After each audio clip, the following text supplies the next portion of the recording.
Hello বন্ধুরা, good morning. সবাই কেমন আছো? আশা করছি সবাই ভালো আছো, সুস্থ আছো। আমরাও ভালো আছি। আমার নতুন আরেকটি ব্লগে তোমাদেরকে অনেক স্বাগত আর অনেক ভালোবাসা। আজকে হচ্ছে রবিবার আর এখন বাজে ওই 8টার মতো। এখন থেকে তোমাদেরকে সাথে নিয়ে ব্লগটা শুরু করছি। আশা করছি ব্লগটা তোমাদের ভালো লাগবে। তো সকালবেলা ঘুম থেকে উঠে চা খেয়েছি। চা খেয়ে আর এই যে ভাত বসিয়ে দিচ্ছি। ভাতটা বসিয়ে দিয়ে তারপরে ঘরের বাকি কাজকর্মগুলো করব। আজকে সেরকম কিছু রান্না করব না, হাজবেন্ড বলেছে একটু ইলিশ মাছ আনবে, ওই করব, আর কিছু করব না। এমনিতেও ঘুম থেকে উঠেছি, আজকে একটু বেলা হয়ে গেছে, বুঝতে পারিনি। আসলে মেঘলা হয়ে থাকলে আমাদের জানালা দিয়ে রোদ্দুর পড়ে না। তো সেই জন্য ভাবি যে এখনও ঠিকঠাকভাবে সকাল হয়নি। তো কিংবা ভোরের দিক বাইরের দিকটা দেখলে বুঝতে পারি, আমাদের তো দালানের দিকে জানালাটা খোলা থাকে। তো যখন দেখি প্রচণ্ড পরিমাণে আলো আসছে তখন বুঝতে পারি যে রোদ্দুর উঠে গেছে, বেলা হয়ে গেছে। আর এই কয়েকদিন তো মেঘলা আর সকালের দিক অন্ধকার হয়ে থাকছে। তাই জন্য একদম বুঝতে পারা যাচ্ছে না যে বেলা হয়েছে কি হয় না। আর ফোন তো হাতের সামনে থাকে না। আর আমাদের ঘরেতে একটা ঘড়িও নেই, সেই জন্য অসুবিধা হয়। তো ওদিকে ভাতটা বসিয়ে দিয়ে হাজব্যান্ডের রেনকোটটা গুছিয়ে দিচ্ছি, ও সাথে করে নিয়ে যাবে। তো কখন বলতে কখন বৃষ্টি চলে আসবে, বাড়ি আসতে পারে না। তো তাই জন্যই সঙ্গে করে নিয়ে, রেনকোটটাই সঙ্গে করে নিয়ে ঘোরে। আর এইদিকে দেখো কয়েকটা কাচাকুচি আছে। তো এখন আপাতত একটু রোদ্দুর রোদ্দুর মনে হচ্ছে যে উঠছে, জানি না বেলার দিকে কি হবে। তো যাই হোক, আমাকে এগুলো কাচতেই হবে। আর বাইরে না মিলতে পারলে ওই দালানে মিলে দেবো। অনেকগুলোই জড়ো হয়ে গেছে। আর মেয়ের স্কুলের ড্রেসগুলো আজকে না কাচলে আর কাচা হবে না। সোমবার থেকে আবার ওর স্কুল হবে। এখন টানা 1 সপ্তাহ পরীক্ষা আছে, তারপর হয়তো ছুটি হবে। তো মাঝে যদি একদিন ছুটি থাকতো তাহলে এখন কাচতাম না। আর 1 সপ্তাহ ধরে পড়ছে, আমি তো মাঝে সাঝে কেচে দিই। তো এবারে বৃষ্টির কারণে কাচা হচ্ছে না, যে যদি না শুকনো হয় তাহলে তো পড়ে যেতে পারবে না, সেই ভেবে আর কি কাচা হচ্ছে না। আজকেই কেচে দিচ্ছি, বাইরে যতটুকু হাওয়ার মধ্যে শুকনো হবে। তারপরে ওই যে দালানে মিলে দেব।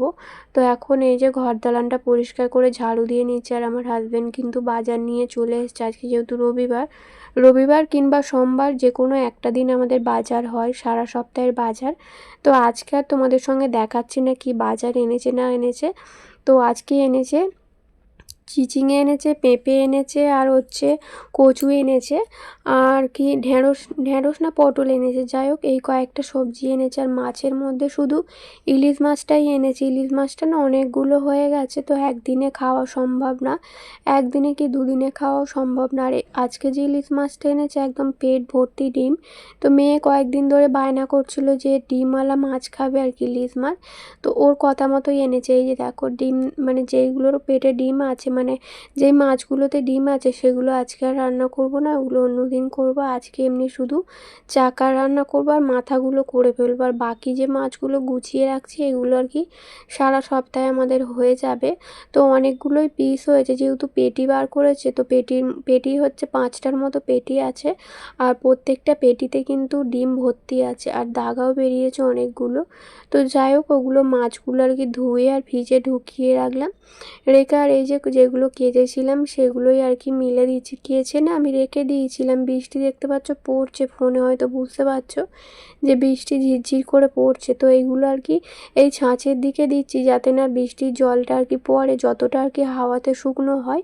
আর বাকি জামা প্যান্টগুলো বাইরের দড়িতেই দেবো। তারপরে যদি খুব জোরে বৃষ্টি হয় তখন আর কি তুলে নেব। এখন আপাতত থাক। একবার করে বৃষ্টি আসছে, আবার একবার করে থেমে যাচ্ছে, তবে হাওয়া দিচ্ছে। তো সেই জন্যেই ভাবছি থাক, এখন হাওয়াতে যতটুকু শুকনো হয়। আর জলটা একটু মানে হয়ে গেলে তাহলে দালানে দিতে পারি। তো এমনি যে জামা প্যান্টগুলো কেচেছি সেগুলো না জল টপে।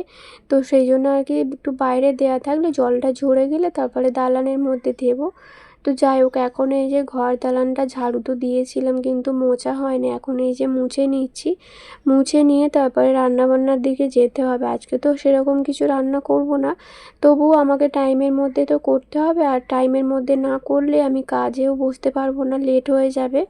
তো তো তাই জন্যে আর কি এদিকে রান্না বসিয়ে দিয়ে মানে শুধু ভাতটাই বসিয়েছি, ভাতটা বসিয়ে দিয়েই এদিকে ঘরের কাজকর্মগুলো করছি। ততক্ষণে আমার কাজ করতে করতে ভাতটাও হয়ে যাবে। টাইম কলে জল এসেছিলো, তো জলও একটু ভরে নিলাম বালতিতে। বালতির মধ্যে জল ছিল না, শুধুমাত্র ড্রামে জল ছিল, আর রাত্রিবেলা রান্নার জন্য লাগবে তাই আর কি বালতিটা ভরে রাখলাম। আর এখন এই যে ভাতটা হয়ে গেছে, তো তেল নেই, তেলটা ভাবছি ঢেলে নিই, তারপরে হচ্ছে রান্নাটা বসাবো। আর কারেন্ট তো এখন প্রত্যেক দিন সকালবেলা খুবই মানে কি বলবো যাওয়া আসা করছে, তাই আগে ভাগে ঘুম থেকে উঠেই আগে ভাত বসানোর মানে পরেই আমি মিক্সিতে আর কি সর্ষেটা পেস্ট করে নিয়েছি, সর্ষে আর কাঁচা লঙ্কা।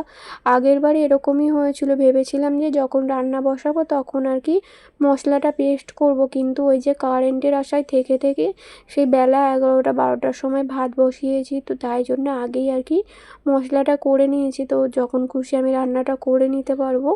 তো এই যে দেখো তেলের মধ্যে একটু হলুদ দিয়ে আর এখন এই মাছগুলো দিয়ে দেবো আর হালকা করে একদম ভাজবো। ইলিশ মাছ বেশি ভাজলে না একদম ভালো লাগে না খেতে, তাই অল্প ভাজবো আর আর কি সেদ্ধ মতো করে নেব। এমনি আর কি তেলটা নেওয়ার জন্যেই আর কি ভাজা হচ্ছে। আমার হাজবেন্ড তো ইলিশ মাছের তেল খেতে খুব ভালোবাসে, আর ইদানিং কি হয়েছে আমার হাজবেন্ড এত পরিমাণে ইলিশ মাছ মানে ভালোবাসছে, প্রতি সপ্তাহে ইলিশ মাছ নিয়ে আসছে, তো আমাদের আর ভালো লাগছে না খেতে ইলিশ মাছ। তো হাজবেন্ডকে এবারে বলেছি আর কিন্তু তুমি ইলিশ মাছ আনবে না, দামটা বড় কথা না জানো তো, কিন্তু খেতে না পারলে কিসের জন্য আনবে বলো। আর ওর আবার ইলিশ মাছ খেতে খুবই ভালো লাগে, তো তাই জন্য আর কি ইলিশ মাছটাই আনে। তো যা ইলিশ মাছ এনেছে তো 2-3 দিনের বেশি হয়ে যাবে। এবারের মাছটা নিয়ে এসছে অনেকটা বড়, আর যেহেতু পেটি বেরিয়েছে তাই অনেকগুলোই পিস হয়েছে।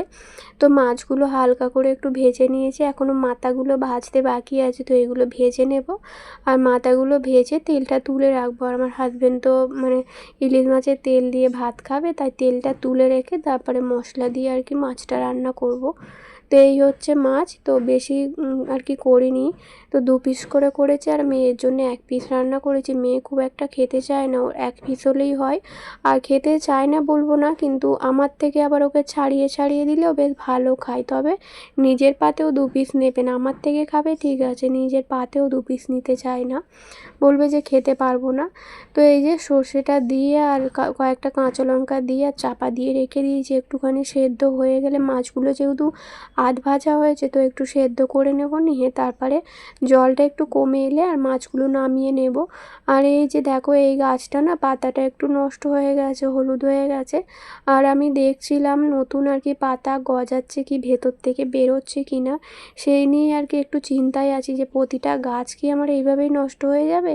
তো দেখছিলাম, তো আপাতত তো কিছু বুঝতে পারছি না যে পাতা আবার বেরোচ্ছে কি ভেতর থেকে।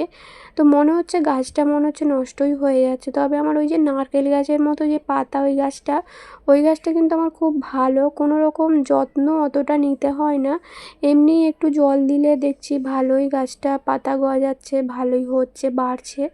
আর এই সব গাছগুলো দেখছি না এত যত্ন করছি তাও গাছগুলো ঠিকঠাকভাবে রাখতে পারছি না, প্রতিটা গাছ এইভাবেই নষ্ট হয়ে যাচ্ছে।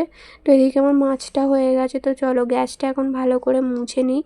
গ্যাস তো মুছবো, তার সঙ্গে এই যে মশলার কৌটোগুলোও মুছতে হবে, এটা তো আমার প্রতিদিনকার কাজ। তো গ্যাসটাও মুছি আর মশলার কৌটোগুলোও ভালো করে মুছে রাখি যাতে না তেল চিটে হয়। রান্নার একদম সামনেই থাকে, তো তো সব সময় এগুলো ওই জন্য পরিষ্কার করতে হয়, নইলে কি হয় একদিন না পরিষ্কার করলে একদম তেল চিটে হয়ে যায়, হাত আর দিতে ইচ্ছা করে না।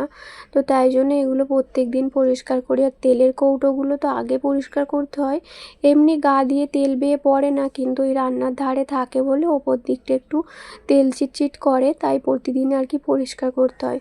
তো 2 দিন ধরে তো গ্যাসটা ঠিকঠাকভাবে মোছা হয়নি, ওই এমনি কাপড় দিয়ে মুছেছিলাম, তবে সাবান জালি দিয়ে ঘষে পরিষ্কার করা হয়নি, তাই জন্য আজকে গ্যাসটা একদম ভালো করে সাবান জালি দিয়ে ঘষে মেজে পরিষ্কার করে আর এখন এই যে মুছে নিচ্ছি। তো কদিন তো ঠিকঠাকভাবে রান্না হচ্ছে না, তাই গ্যাসটা খুব একটা নোংরাও হয় না। আর শনিবার তো দেখলে পটল আর ডাল করেছিলাম, মানে পটল পোস্ত আর ডাল করেছিলাম, তাই গ্যাসটা খুব একটা নোংরা হয়নি, তাই মাজা হয়নি। আজকে আবার মেজে নিলাম। তো গ্যাস পরিষ্কার করে আর চলে এসেছি এই যে বাসন মাজতে। তো অনেক বাসন জড়ো হয়েছে, সেগুলো সব মাজবো, তারপরে হচ্ছে চান করে পুজো দেবো। আর এরই মধ্যে কিন্তু অনেকবার বৃষ্টি হয়েও গেছে, আবার থেমেও গেছে। তো এখন একটু বৃষ্টিটা কম আছে, তো ভাবলাম বাসনগুলো এখন মেজে নিই, তারপরে চানটা করে নেব। নইলে আবার বৃষ্টি চলে আসলে বাসনগুলো মাজতে পারবো না, সমস্যা হয়ে যাবে। এই বাসনগুলো রেখে দিতে হবে, আবার বৃষ্টি থামলে তখন মাজতে হবে। এতে করে কাজের অনেক লেট হয়ে যায়, তাই আর কি যখন সুযোগ পাই তখন সেইভাবে কাজগুলো গুছিয়ে করে নেওয়ার চেষ্টা করি। আর আমার গলার ভয়েসটা শুনে হয়তো তোমরা বুঝতে পারছো আমার শরীরটা একদমই ভালো না। তো একদিন তোমাদেরকে ব্লগ দিইনি, তাই আজকে ব্লগটা না দিলে নয়, দিতেই হবে বাধ্য হয়ে আর কি। অনেক কষ্ট করে ভিডিওটার মধ্যে ভয়েস দিচ্ছি। তো কালকে তোমাদেরকে মানে ব্লগ দিইনি, তাই আজকে আবার দিলাম। তো আমার শরীরে কি হয়েছে না হয়েছে পরের ব্লগে তোমরা জানতে পারবে। আর আমি তো পোস্ট করে দিয়েছি, আমার শরীর খুবই খারাপ, বিছানা থেকে ওঠার ক্ষমতা নেই কাল থেকে, মানে ওই সোমবার থেকে। তবুও আর কি সোমবার আমি ব্লগ দিয়েছিলাম, যেহেতু রবিবার রাত থেকে আমার শরীরটা খারাপ ছিল। আর রবিবার রাত্রিরেই তো আমি সমস্ত কিছু মানে ইউটিউবের কাজ যা থাকে সবটাই কমপ্লিট করে রেখে দিই, খালি পরের দিন সকালবেলা আর কি পাবলিক করি ভিডিওটা। তো সেই হিসাবে সোমবার তোমরা ব্লগ পেয়েছো, আর আজকে হচ্ছে মঙ্গলবার, মানে আমি যেদিন ভয়েস দিচ্ছি। সকাল থেকে উঠতে পারিনি, ঘরের কাজকর্মও ঠিকঠাকভাবে করা হয়নি কাল থেকেই আর কি, আমার হাজব্যান্ড সবটাই করছে। তো আজকে দুপুরবেলায় ভাত খেলাম, ভাত খেয়ে আর কোনো রকমে উঠে ভয়েসটা দিচ্ছি যাতে তোমাদেরকে আর কি ভিডিওটা শেয়ার করতে পারি, সেই জন্যেই। তো এই যে দেখো বিছানাপত্র এখন গুছিয়ে নিচ্ছি, গুছিয়ে নিয়ে তারপরে চান করবার। মেয়ের আজকে তো ছুটি, যেহেতু রবিবার, তো সোমবার থেকে আবার শুরু হবে। ওকে দিয়ে আসা নিয়ে আসা না একটা সমস্যার মধ্যে পড়ে গেছি। তো টাইমটা একদম বেকার করে দিয়েছে, যে টাইমে স্কুল হয় সেই টাইমে তো করে নে। তো ওই 11:30 থেকে স্কুল শুরু করেছে, এতে আমাদের খুবই সমস্যা হচ্ছে। যেমন ছুটির টাইমটা করেছে, তেমন আবার স্কুল চালুর টাইমটাও করেছে। তো একদমই ভালো লাগছে না, আমার হাজব্যান্ডের সময়ই হচ্ছে না ওকে দিয়ে আসা নিয়ে আসা করার। বারে বারে বলছে আমাকে দিয়ে আসতে নিয়ে আসতে, কিন্তু আমি তো কাজ করি, তো আমার আবার ওদিকে দিয়ে আসা নিয়ে আসা করতে গেলে এদিকে আমার 1 ঘন্টা কাজে লেট হয়ে যাবে। তাই আমার হাজব্যান্ডকে বুঝিয়ে সুঝিয়ে আর কি আনাচ্ছি, আর দিয়ে আসছে নিয়ে আসছে, অনেক বুঝিয়ে সুঝিয়ে। তো বন্ধুরা চলো আজকের ব্লগটা এই পর্যন্তই, দেখা হবে নতুন ব্লগে। ততক্ষণ সবাই ভালো থেকো, টাটা।